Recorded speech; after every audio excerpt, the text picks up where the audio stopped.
Assalamualaikum warahmatullahi wabarakatuh. Waalaikumsalam warahmatullahi wabarakatuh. Selamat pagi anak-anak. Pagi, Pak. Alhamdulillahirrabbilalamin. Sebelum kelas kita mulai, alangkah baiknya kita berdoa terlebih dahulu. Ketua kelasnya di sini siapa? Akbar? Mas Akbar? Ya, Pak. Ya, sebelum kita belajar materi hari ini, Mas Akbar boleh dipimpin terlebih dahulu teman-temannya. Silakan. Siap. Berdoa mulai. Selesai. Oke, terima kasih Mas Akbar telah memimpin doa pada hari ini. Jadi hari ini teman-teman, kemarin kita udah belajar soal pengenalan berita gitu loh. Hari ini kita akan belajar tentang unsur dan struktur teks berita. Nah, dari teman-teman udah punya gambaran belum tentang unsur dan struktur teks berita itu kayak gimana? Ada yang boleh? Ada yang tahu nggak? Kalau tahu angkat tangan, nggak apa? Belum tahu. Oke. Nah teman-teman, ada pertanyaan pemantik nih sebelum kita memulai materi hari ini. Teman-teman, saya ingin bertanya dulu, apa berita yang paling populer selama seminggu belakangan ini? Berita yang lagi viral, yang lagi hangat. Ya, istri membunuh suami. Terus membakar. Yang Polri itu ya, yang Polwan membakar suaminya, kebetulan juga polisi kan. Nah, terus apalagi selain itu? Vina pembunuhan. Pengeroyokan bos rental mobil. Oh iya, itu. Nah, itu kan berita-berita yang lagi hangat ya tentunya ya. Nah, teman-teman perlu diketahui bahwa kalau berita itu pasti juga ada unsur dan strukturnya. Nah, teman-teman dulu pernah diajarin konsep adik Simba. Ada yang tahu nggak konsep adik Simba itu apa? Ayo, adik Simba dulu pernah belajar loh. Ya. Ayo, apa? Mas Junet apa? Apa? Ya. Mana? Ya. Kapan? Ya. Siapa? Ya. Mengapa? Dan bagaimana? Betul, tepat sekali. Beri tepuk tangan dulu dong buat Mas Junet.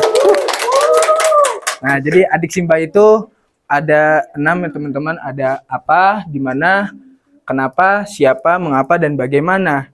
Nah, itu selain itu ada unsur lain teman-teman ternyata. Nggak cuma si adik Simba ini. Nah, kita akan belajar soal unsur dan strukturnya. Nah, kita akan belajar apa? Yang pertama ada unsur-unsur teks berita. Kemudian ada struktur teks berita, yaitu piramida terbalik. Nah, oke. Nah, yang pertama ada unsur-unsur teks berita. Nah, unsur yang pertama yaitu aktual dan kekinian. Perlu diketahui bahwa berita itu harus aktual dan kekinian, alias hangat, lagi dibicarakan dan ramai diperbincangkan. Kemudian penting. Nah, berita itu harus memuat informasi yang cukup pembacanya itu merasa bahwa ketika membaca itu dapat memberikan suatu informasi yang amat penting gitu, yang memang dibutuhkan. Kemudian yang ketiga ada kedekatan lokasi. Kedekatan lokasi di sini ketika berita ini ditayangkan berarti kan ada tempatnya, ada lokasinya. Nah, biasanya pembaca itu akan merasa dekat ketika berita ini dekat sama si pembaca itu berada. Nah, kemudian yang keempat ada ekspresi emosional.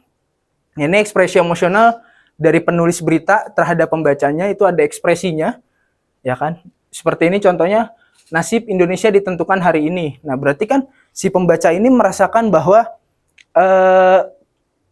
emosi si pembaca itu ketika melihat bacaan ini kan berarti menganggap bahwa ada sesuatu di balik Kongres FIFA, ya kan, terhadap nasib Indonesia, terutama dalam ini soal Piala Dunia U20 waktu itu. Nah, terus tentang tokoh atau lembaga yang terkenal. Nah, kita bisa lihat di sini ada tokoh atau lembaga yang terkenal. Nah, ini tokohnya siapa? Mungkin teman-teman adik tahu? Oh, enggak tahu. Ini siapa? Wah, ya ini presiden kita ya teman-teman, yang kebetulan presiden hebat tentunya, yang ketujuh. Nah, terus terakhir terdapat unsur yang luar biasa. Unsur luar biasa ini biasanya mengandung unsur-unsur yang di luar pembicaraan di dalam berita atau tema beritanya. Lanjut ya. Nah, unsur, kemudian ada konsep piramida terbalik. Nah, sebelum kita tadi udah ngomongin unsur, kita sudah masuk ke dalam struktur. Nah, ini sebelum lebih lanjut, kita nonton video terlebih dahulu terkait konsep piramida terbalik. Anak-anak semua, struktur berita itu ada 4, yaitu kepala berita, leher berita, bodi berita, dan ekor berita. Seperti yang Anda lihat, ini gambarnya seperti piramida terbalik. Jadi di dalam struktur berita itu sedikit berbeda dengan teks yang lainnya. Jadi digambar seperti piramida terbalik. Kenapa seperti itu? Karena informasi yang paling atas itu adalah informasi yang paling penting. Jadi semakin ke bawah semakin mengecil, berarti semakin ke bawah atau teksnya itu informasinya kurang penting. Begitulah susunan dari struktur berita. Baik, Ustaz jelaskan dari struktur teks berita ini. Yang pertama adalah kepala berita. Jadi anak-anak semua, kalau kita lihat di situ ada 4 kotak. Kepala berita, leher berita, bodi, ekor berita. Itu kalau kita menulis teks berita berarti ini ada 4 paragraf. Paragraf 1 itu kepala berita, leher berita itu paragraf 2, bodi berita itu paragraf keempat, dan ekor berita itu paragraf keempat. Anak-anak semua. Nah, itu udah tadi penjelasan terkait piramida terbalik. Nah, ada 4 poin, ya kan? Ada kepala berita, ya kan? Ada judul di sini, ada teras, ada perangkai, ada tubuh, ada kaki. Nah, ini apa sih piramida terbalik? Kalau misalkan teman-teman pasti udah membayangkan bahwa piramida terbalik ini sebuah konspirasi Illuminati, ya kan, ada piramida kayak gitu. Tapi sebenarnya bukan, teman-teman. Itu ini adalah konsep atau struktur di dalam berita bahwa sebuah kejadian atau peristiwa dapat menjadi sebuah headline memenuhi 1 atau lebih dari kriteria yang disebutkan di atas. Nah, sebuah berita harus memenuhi struktur yang ada di sini. Nah, ini bisa dilihat bahwa ada piramida terbalik, harus ada judulnya, harus ada terasnya, harus ada perangkainya, harus ada tubuhnya, harus ada kaki beritanya. Nah, mengikuti kriteria tersebut, maka disusunlah struktur naskah berita. Struktur sebuah berita biasanya berbentuk piramida terbalik. Nah, teman-teman perlu dipahami bahwa setiap judul berita itu pasti ada tanggalnya. Ada tanggal di mana berita itu dipublikasikan atau diluncurkan. Nah, lalu yang paling atas biasanya memuat informasi yang paling penting. Nah, semakin ke bawah semakin kurang penting. Biasanya informasinya tuh semakin ke bawah semakin kayak ya biasa aja gitu loh. Yang paling kuat sebenarnya teras berita. Biasanya berisi informasi yang memang cukup detail. Kejadian itu terjadi, bahkan kenapa kejadiannya bisa terjadi itu ada di sini. Nah, terus semakin ke bawah semakin penting, tidak penting. Nah, nanti kita akan bahas satu persatu. Nah, yang pertama adalah contohnya dari headline berita. Di sini kita bisa lihat judulnya, headline atau judul berita, penyandang disabilitas dapat dibantu alat template braille dan pendamping saat mencoblos. Nah, ini kita bisa lihat, ini headline-nya, ya kan? Ada deadline-nya nggak? Ada. 13 Februari 2024. Nah, terus juga di sini, pakar pendidikan soroti pentingnya ruang ketiga di sekolah. Apa itu? Nah, ada tanggalnya nggak? Ada. Minggu 25 Februari 2024. Nah, jadi setiap judul berita pasti ada deadline-nya atau tanggal di mana berita itu diluncurkan atau ditampilkan. Nah, kemudian ada yang namanya teras berita. Nah, teras berita itu adalah paragraf pertama dari berita tersebut. Nah, ini contohnya. Tadi kalau misalnya kita ngomong penyandang disabilitas, ini saya juga ngomongin penyandang disabilitas. KPU Kota Pekalongan berupa memfasilitasi peserta pemilu termasuk untuk calon pemilih dari penyandang disabilitas untuk menggunakan hak pilihnya. KPU memastikan pemilu yang digelar Rabu ramah penyandang disabilitas. Oleh karena itu sejumlah fasilitas pendukung telah disiapkan. Nah, Ketua KPU mengungkapkan bahwa salah satu KPU menyiapkan alat bantu khusus. Nah, alat bantu khususnya adalah template braille. yaitu alat untuk memudahkan pemilih disabilitas tunanetra dalam pemungutan suara 14 Februari. Ini salah satu contoh teras beritanya. Kemudian di Tempo yang masih sama soal ruang ketiga pendidikan, di sini juga dibahas bahwa ada pengantarnya dulu, ya kan? Bahwa telah berpuluh kali berganti kurikulum merdeka, faktor lantarannya pola feodal di masyarakat, terutama dunia pendidikan. Hal itu diungkapkan oleh, nah ini pentingnya lead berita itu pasti dia ngasih tahu siapa sih tokoh atau sosok di balik berita itu, yaitu founder gerakan Sekolah Menyenangkan atau GSM Muhammad Nur Rizal. Ini adalah teras berita. Teras berita. Jadi teras berita itu menunjukkan tokohnya langsung, memperkenalkan tokohnya. Nah, terus kemudian ada bridge atau perangkai. Nah, perangkai di sini itu menjelaskan dari paragraf pertama.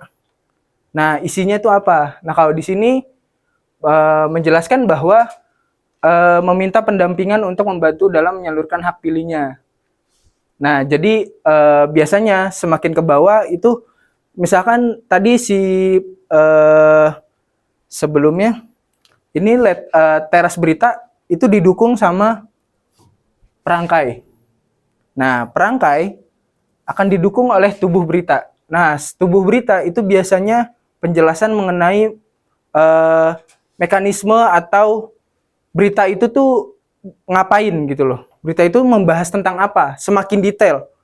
Nah, semakin detail, tapi di satu sisi kalau udah tubuh berita itu biasanya sudah menyangkut orang lain, menyangkut narasumber lain, informan yang lain. Termasuk juga kaki berita. Nah, kaki berita juga di sini biasanya kurang penting karena apa? Di sini cuma membahas sosialisasi, bahwa sosialisasi tentang pencoblosan disabilitas itu udah dilakukan jauh-jauh sebelum hari H tuh dengan menggandeng komunitas. Nah, biasanya kaki berita itu tulisannya atau paragrafnya berisi tentang harapan, solusi, ya kan? Terus tujuan, dan berita ini nih diharapkan untuk siapa gitu. Ini kaki berita. Seperti itu.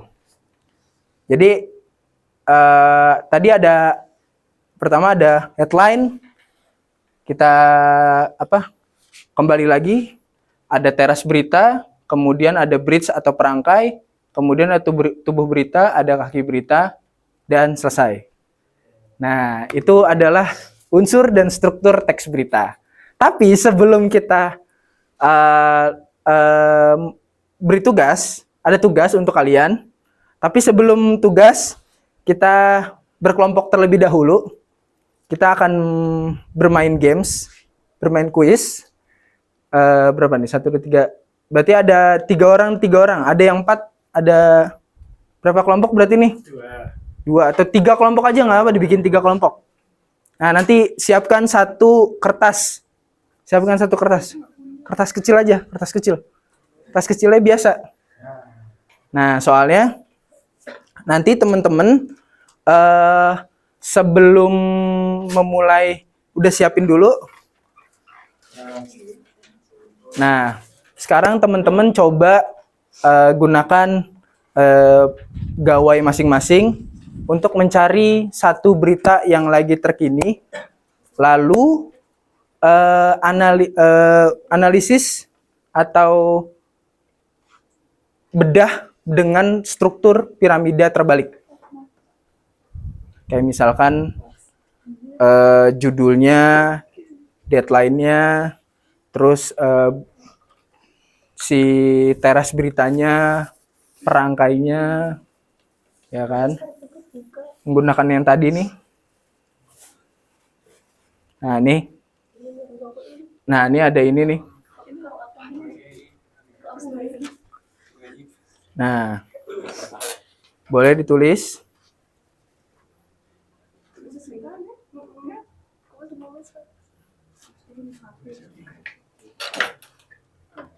Oke. Nah, sembari ditulis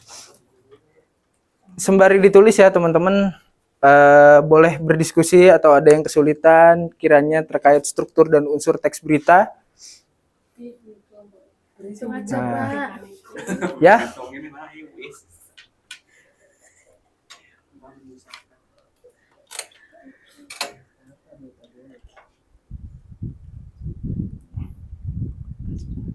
Oke, kalau udah nanti setelah pelajaran boleh dikumpulkan. Nah, sekarang teman-teman ditahan dulu, kita bermain games dulu. Nah, ini kita mau tebak gambar, teman-teman. Nah, ini kita seru nih karena kita mau bermain games. Ya kan? Secara berkelompok. Kalau ini individu ya. Kalau ini individu. Jadi tidak boleh ada yang ngasih tahu cluenya apa gitu loh. Nah, ini ada tebak gambar. Ya kan? Kalau yang udah tahu diem aja. Nah, ini yang pertama adalah tebak gambar profesi. Silakan ditebak teman-teman. Ada cluenya. Ada cluenya teman-teman, silakan ditebak. Ayo. Apa? Kurang kencang? Dokter? Betul, tepat sekali, dokter hewan. Kenapa dokter hewan? Ya, dok. Terus? Nah, betul, tepat sekali, dokter hewan. Benar, tepat sekali. Beri tepuk tangan dong buat Mbak Anissa. Nah, ini yang kedua, ada tebak gambar juga. Profesi. Nah, silakan ditebak. Profesinya apa? Nah, siapa tadi? Ojek online. Iya, betul, ojek online. Kenapa bisa ojek online? Kenapa bisa ojek online? Mbak Siti Imrona? Oh, Ojek mah. ya. Makanya kan hilang. Ya. Ojek terus Ojek on sama line. line. Oh, ya. Ojek online. Oke, tepuk tangan. Tepat sekali. Pinter. Mbak Siti Imrona keren. Gimana? Saklar. Jangan saklar. Ini ada on off ya. Perhatikan ininya. Ya. Nah, ini yang kedua nih, tanaman obat. Nah. Ya, gimana, Mbak? Temulawak. Kenapa bisa temulawak, Mbak Anissa? Ya, betul. Pelawak, kenapa pelawak? Pelawak penyak dibuang. Ya, pennya dibuang, terus lawak. Nah, ini bertemu. Nah, jadi temu lawak. Betul, tepat sekali. Beri tepuk tangan dong. Tanaman obat. Betul kan? Betul. Ini ada lagi nih yang terakhir. Nah, nih komedian. Nah. Ayo, siapa? Cak Lontong. Betul, tepat sekali. Kenapa bisa jadi calontong? Kenapa bisa jadi calontong? Kenapa bisa jadi? Cak kan hilang. Ya, Cak. Kan sendiri kan Lontong. Jadi Cak Lontong. Betul, tepat sekali. Beri tepuk tangan dong buat Mbak Siti Imrona. Nah, ini yang terakhir nih. Nah. Kok sih juga lupa ya? Oh ya, ini tahu. Nah, ayo silakan olahraga. Ayo tebak olahraga ini. Cluenya olahraga. Ya kan? Ayo. Ada yang paham nggak? Ya. Ayo, silakan diskusi dengan temennya. Boleh. Ayo. Ayo, jangan ketawa aja Mas Junedi, coba jawab gimana? Hah? Apa gimana? Senam lantai. Betul, tepat sekali. Kenapa bisa senam lantai? Betul. 6 lantai. Betul, tepat sekali. Beri tepuk tangan dong buat Mbak Anis. Mbak siapa namanya, Mbak? Mbak Dian, betul, tepat sekali. Ini senam lantai ya, teman-teman. Jadi ada iPhone SE tapi ngambil se-nya, terus ada huruf 6, ada lan, ada lantai tapi lannya doang yang dihapus jadi tai. Ya, senam lantai. Ya, tepuk tangan dong buat kita semua dong. Ya. Ini. Nah, enggak bukan ada tugas. Tadi tugasnya yang udah dikerjakan, silakan dikumpulkan sekarang. Nah, sebelum